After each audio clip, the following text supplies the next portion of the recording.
Welcome to the Gear Jammer Dude podcast YouTube channel. Here with a special guest. This is Jeremy. He's responsible for me actually driving truck. So we've got a bunch of questions lined up for Jeremy and everything like that. But he's actually the one that talked me into driving truck in the first place. Inadvertently, we were trying to get my son to start driving, but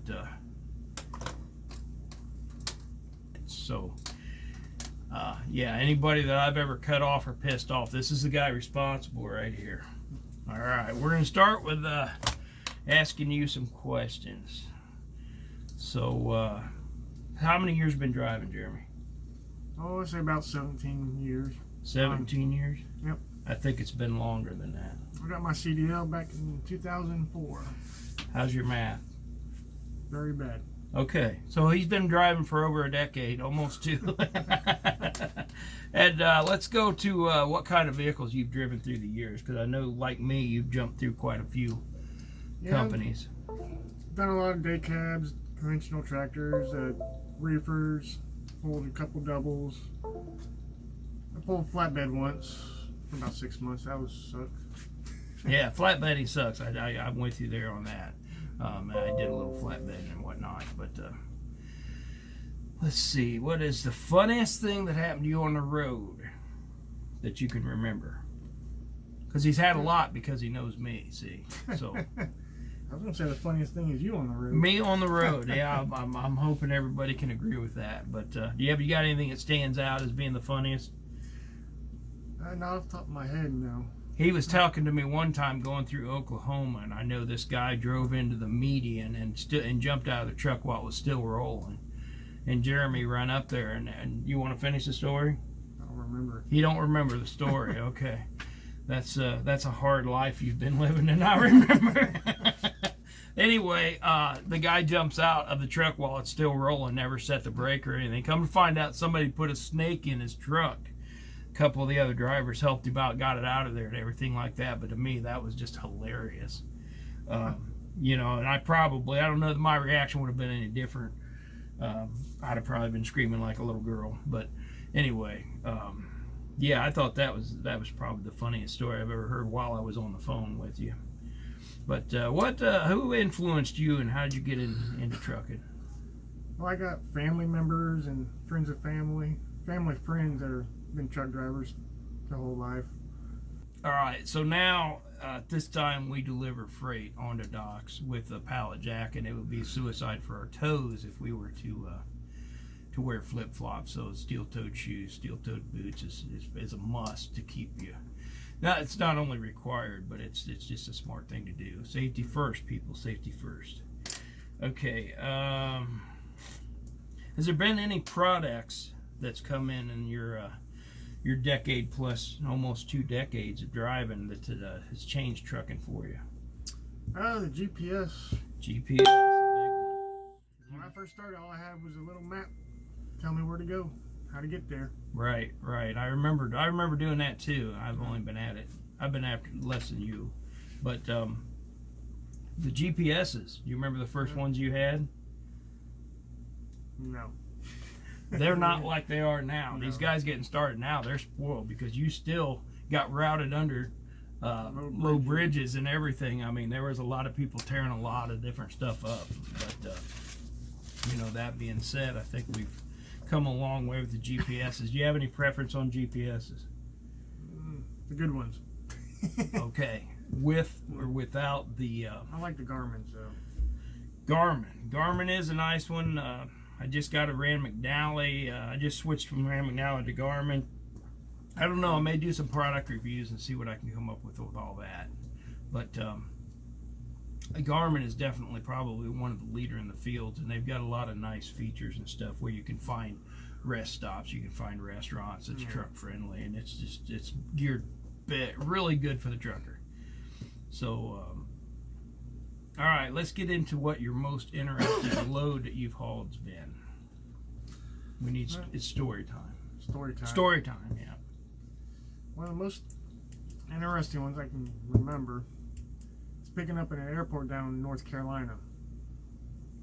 I come up to the guard shack, Had to get escorted across the runway and the tarmac to a hangar. I couldn't leave the truck. I had to stay around the truck, even if I had to use the restroom. They backed me up to the hangar, and they took all the seats off this airplane, boxed them up, and put them on the back of my trailer because they was refurbishing the airplane. And you had to take all the seats in a box in your van. Yeah, I had to be escorted. I couldn't leave. Couldn't do it yourself, and you had to. They actually encourage you to squirt the dirt. If I had to use the restroom, I had to be escorted to the restroom. Oh! I got you. It was a secured area. Okay, yeah. I got it now. I wonder why that is. That doesn't make sense. I mean, airlines are federally controlled and everything, but what would old seats? What would the high security on old seats be? I'm just throwing that out there. I don't know. I'm not sure. No, we don't never know. We're truck drivers. We don't know anything. No idea half the time what we're hauling, and I like it that way. But so, is there any other interesting loads that you've had or anything like that? Not off the top of my head. Do you remember the first time you went through a international or a border patrol checkpoint? Do you remember any of that? A little bit. It's been a couple of years. Yeah, it has for me too. But do you remember what can you elaborate on that? On what it was like to go through there the first time? Because somebody on this channel will probably go through there for the first time. Well, we pull up to the checkpoint. There'll be a Mexican usually standing outside asking if you're American or not American. Yeah, this is true. And he's got a thick accent. Yeah. Yeah. You just never say you're a meat popsicle. Yeah. Your nerves. I mean, if you think going through the scales, thinking you might be overweight or something like that is intense, you ain't been through a checkpoint. That's just, I don't know how to describe it, but it's magnified from going through a DOT inspection or scale house or anything like that, or even getting called around back to make a second loop. I mean, it's just because there's drug sniffing dogs, and I don't know, people sniffing dogs, I guess, and there's just dogs that sniff, and they're trained not to even pee on your truck tires. That's how good these dogs are, and so I don't know, but would you I already asked you about regrets and stuff like that, but would you encourage somebody else to get into truck driving after having encouraged me? Oh yeah, if they like being on the road and being want to like living by themselves. That's awesome. You got to like yourself a lot. Yeah. And that's good that I didn't ruin that for you, because that could have been bad. We could be like truck driving could take a nosedive if you guys knew all the stories. But closing out, let's see, we got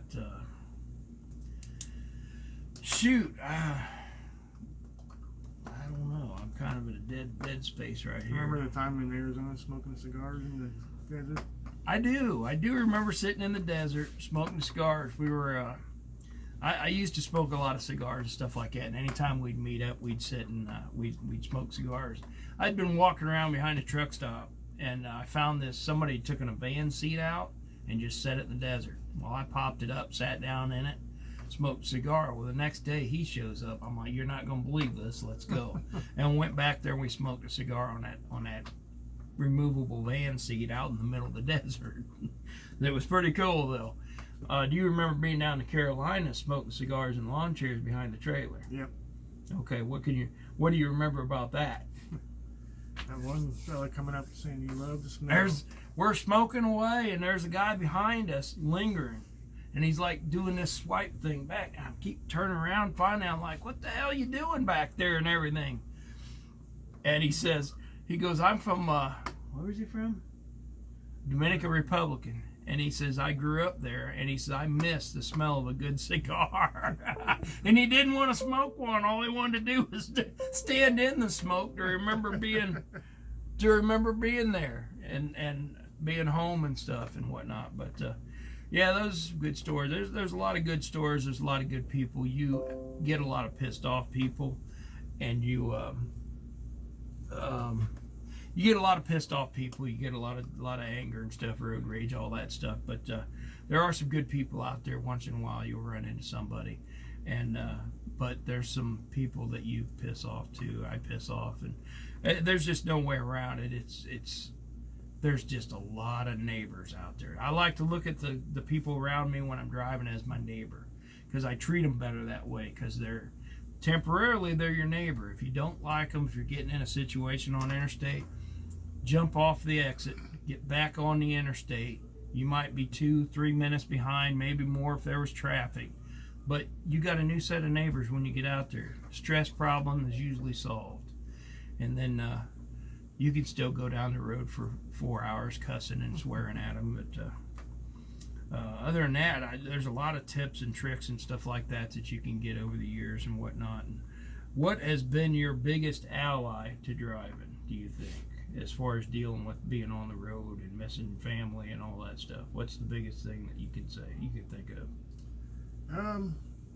Being able to, I don't know. Probably the cell phone. Yeah, the cell phone. I mean, even with the cameras and stuff, when you're shut down, you can video somebody or whatnot and everything like that. Really thought you'd say alcohol, but no, he's not going to say that, because no, he doesn't do that anymore. He doesn't do it any less, but he doesn't do it anymore either. Yeah, because I'm home every day now. So. Yeah, both of us are. Well, I lay over occasionally, but we're home. We're no longer over the road. But I'll tell you what, our hearts and our thoughts and prayers go out to the guys that are over the road, because we've been there. Both of us over 10 years over the road. It wasn't until recently that we started getting out of the over the road stuff. But we don't run any less. I think sometimes we run harder than being over the road, because we don't get the full 10-hour break. You don't. By the time I drive home, by the time you drive home, by the time you unwind, by the time you get your shower, get to bed, get up and have to get up early to get back into work and all that stuff, it's not like being on the road, where you may get 8 hours sleep out of your 10-hour break. Now we're getting like 6 if we're lucky, but I think we're going to close it at that. I feel pretty good about this one, but I just want to thank Jeremy for getting me into this rat race, and I just want to tell everybody, be safe out there. Hopefully we'll see you on the road.